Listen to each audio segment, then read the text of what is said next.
Será a última vez que vai me ver, porque depois disso eu vou pra Bolívia fotografar o lagar tornado ameaçado.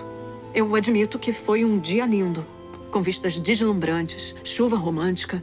Amanhã eu vou me casar com Paul Kennedy. Esse é o filme pedido irlandês da Netflix. Ele não foi feito para ser assistido, assim como qualquer outro filme da Lindsay Lohan depois de Meninas Malvadas, mas este em especial foi feito pela Netflix para que você não visse. E esse se tornou um dos tipos de filmes mais produzidos pela Netflix. São dezenas de filmes lançados todos os anos que a empresa faz com o objetivo de não serem assistidos. Mas o que eles querem dizer com isso? Afinal, como que a Netflix está ganhando milhões de dólares fazendo filmes que eles não querem que as pessoas vejam, mas que apenas ouçam? E como que isso, paradoxalmente, está criando os piores diálogos do cinema? Isso acontece porque a Netflix se tornou tão grande que ela consegue hoje quebrar algumas das regras mais importantes do cinema. Por exemplo, a regra do marketing. No ano passado, todo mundo ouviu falar de Beberrena. É uma série que se tornou sucesso mundial, mas apenas após seu lançamento. Antes de ser lançado, ninguém sequer sabia que essa série existia. E depois de lançada, foi o boca a boca que levou a produção ao topo como série mais vista do mundo. Uma das regras de ouro de Hollywood, que se aplica a filmes principalmente, mas também a algumas séries, é a de cada dólar que é gasto na produção dos filmes requer $1 adicional para ser gasto na propaganda desses filmes. Então, pensa nas grandes produtoras Disney, Marvel, Paramount, Universal. Essas produtoras se gastam, por exemplo, $100 milhões para produzir um filme, vão ter que gastar em média mais $100 milhões só para promover, colocar outdoor, viagens de divulgação, pagar influencers, revistas. Todo o processo de divulgação acontece às vezes muito tempo antes de sequer o filme ser lançado. Pensa no próximo filme do Shrek. O filme nem tá perto de ser lançado, vai sair apenas no ano que vem, em dezembro, e todo mundo já tá falando do Shrek porque eles lançaram um mini teaser de alguns segundos. Propositalmente, eu acredito nisso, propositalmente eles colocaram algumas coisas ali para gerar já um burburinho para as pessoas começarem a falar a respeito e gerar expectativa. Então, o marketing é uma regra essencial, mas você nunca viu a Netflix fazer propaganda dos seus filmes e séries? A gente só ouviu falar de Round 6 depois dele ter sido lançado. Ninguém sabia que La Casa de Papel ia ser lançada. A Netflix quebra essa regra do marketing porque o algoritmo entrega para você as sugestões personalizadas de filmes. Ela gasta milhões em anúncios, mas não para filmes específicos, e sim para a própria plataforma. Depois que você tá dentro, basta o algoritmo para te entregar suas produções. É claro que toda regra tem sua exceção. A Netflix, depois que percebe que uma série fez sucesso, ela vai passar a promovê-la bastante. Por isso, normalmente você vai ver muita promoção de segunda temporada, terceira temporada, mas só porque essa série já se mostrou um verdadeiro sucesso. Então, muitas vezes, o que você enxerga no seu algoritmo, no seu feed do Netflix e de outras plataformas, é uma pequena fração muito diferente daquilo que é o catálogo inteiro daquele provedor. Aliás, eu não sei se você já percebeu, mas as capas que você vê da Netflix, dos filmes, séries, são diferentes das que as outras pessoas veem. Talvez a capa que você esteja vendo seja completamente diferente da minha. Isso porque a Netflix faz algo que é chamado de teste de capa, o A/B Test. Isso acontece também aqui no YouTube, por isso que alguns de vocês ficam se questionando: Jurandir, você trocou a capa do seu vídeo? Para alguns canais, não todos no momento, o YouTube disponibiliza uma ferramenta onde eu posso colocar 3 capas simultaneamente do mesmo vídeo para ele ver qual capa vai ter a melhor reação, porque tudo no YouTube é uma questão de algoritmo e a capa tem um impacto muito grande. Então ele coloca para os influencers, para os youtubers colocarem ali 3 capas diferentes e vai testando para ver qual que tem a melhor reação da audiência. A Netflix faz isso também com as capas das suas séries e dos seus filmes, só que numa escala muito gigantesca, porque ela tem uma base enorme de centenas de milhões de pessoas acessando sua plataforma. Então, se você é uma pessoa, por exemplo, que gosta muito mais de temas nostálgicos, talvez a sua capa da série Stranger Things se pareça com essa. Mas se você gosta mais de filmes de terror, histórias assombradas, a capa dessa série pode parecer assim. E cada uma das séries, filmes que você assiste na Netflix vai aprimorando essa perspectiva desse algoritmo, fazendo com que a Netflix entregue para você uma série, um filme com uma capa específica que talvez vá te atrair. Talvez o conteúdo não seja realmente coerente com aquele tipo de capa que eles estão fazendo, o famoso clickbait, mas ainda assim eles fazem de tudo para que você clique naquele filme específico. E isso faz com que a Netflix acabe escolhendo qual filme vai produzir baseando-se apenas no algoritmo, ou seja, na reação que o público tem a essas capas, a esses filmes, a esses enredos específicos, fazendo com que ela acabe criando um perfil muito semelhante de filmes todos os anos e séries, e por isso que você sente às vezes que a plataforma está um pouco repetitiva, porque ela começa a criar filmes que não são para você assistir. E você já vai entender como que isso acontece. Mas esse método algorítmico de criar filmes fez com que a Netflix criasse algumas regras absurdas. Quem me acompanha sabe que eu sempre falo mal dos chamados diálogos expositivos. São diálogos onde a pessoa fica explicando para o público, indiretamente, aquilo que está acontecendo em cena. Para você entender isso, dá uma olhada no que a Daisy fez nesse vídeo. Você sabe que pode contar comigo, né? Eu sou sua irmã mais velha. Eu sei. Você tá assim por causa da mamãe e do papai? Eu só sinto falta deles, sabe? Desde que eles morreram naquela batida de carro. Foi no dia 23 de março de 2023. Eu sei que é difícil, mas a gente ainda tem uma a outra. Ah, e a gente tem o Bryce, que também é nosso irmão. Na verdade, nosso meio-irmão. Ele é fruto do casamento do papai antes de conhecer a mamãe. Nosso pai. A gente é irmã. Sim, esse diálogo é ruim demais. Mas e se eu te disser que a Netflix está exigindo que esse tipo de diálogo seja feito nos seus filmes e séries?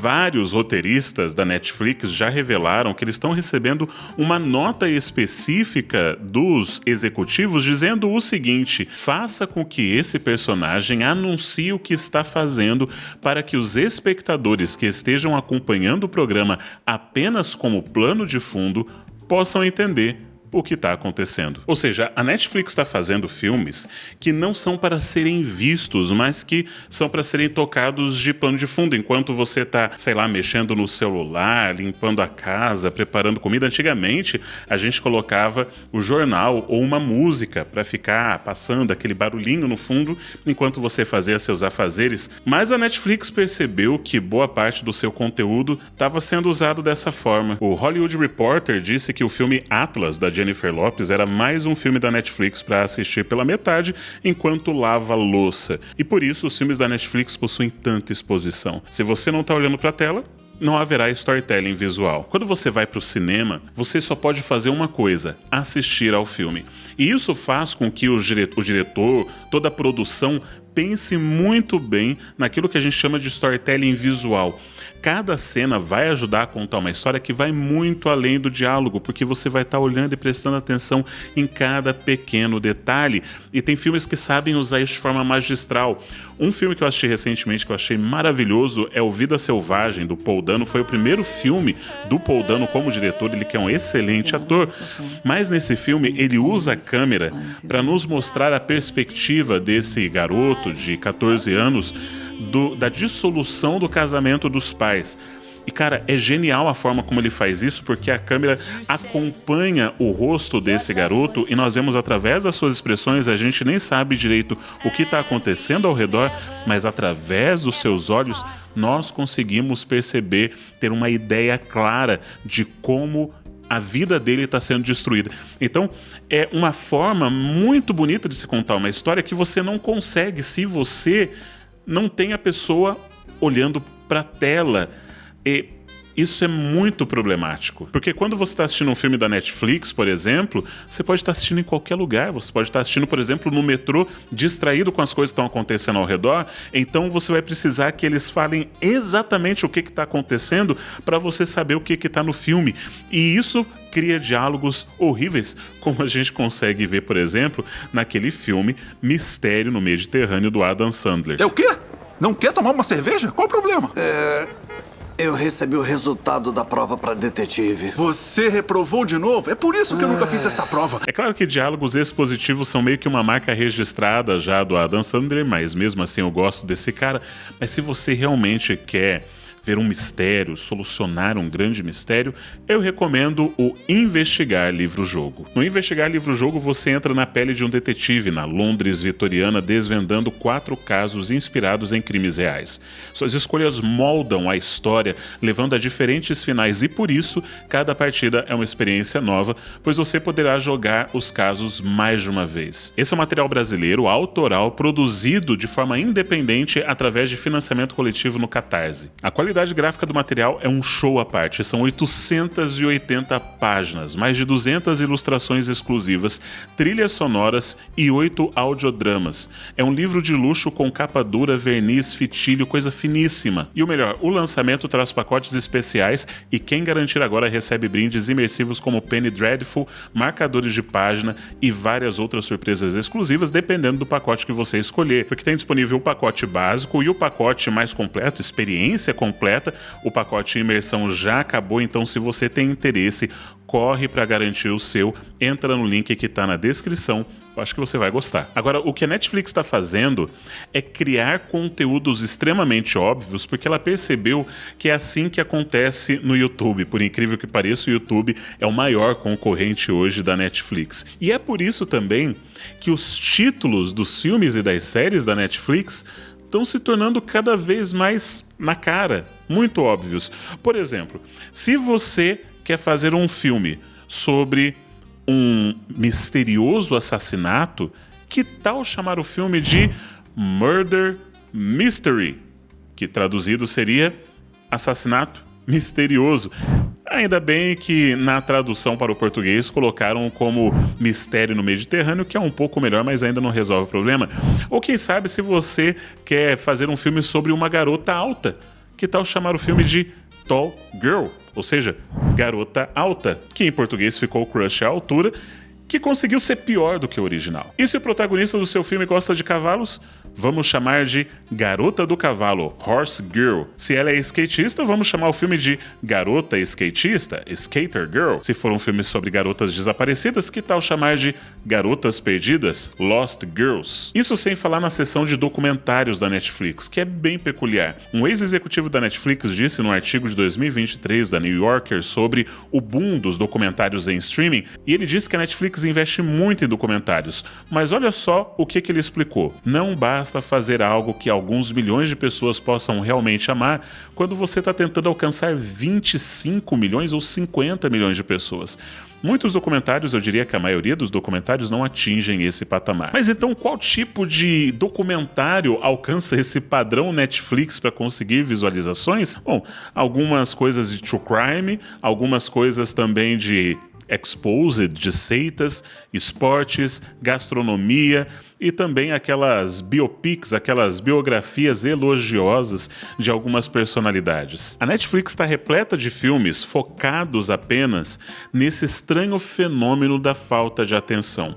Muitas vezes eu me pego assistindo alguma coisa e com o meu celular jogando xadrez, que é algo que eu costumo fazer nas minhas horas vagas. Eu gosto de jogar xadrez, mas tem algo errado quando eu tô tentando assistir alguma coisa e ao mesmo tempo eu tô fazendo outra. Então eu estou com a minha atenção dividida e a gente vive numa sociedade com a atenção dividida. As pessoas não conseguem mais parar para simplesmente estar presentes naquele momento, curtindo, aproveitando aquela informação em via única.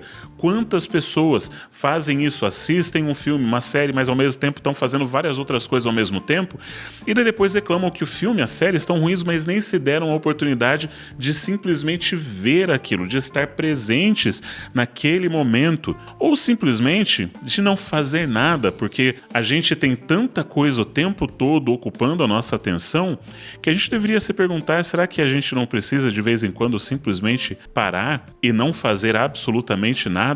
Eu tenho feito esse exercício e isso tem me ajudado bastante a melhorar minha criatividade e inclusive minha produtividade. Momentos de ócio, momentos onde você não está fazendo absolutamente nada, ajudam você a reorganizar sua mente, a colocar as coisas em perspectiva.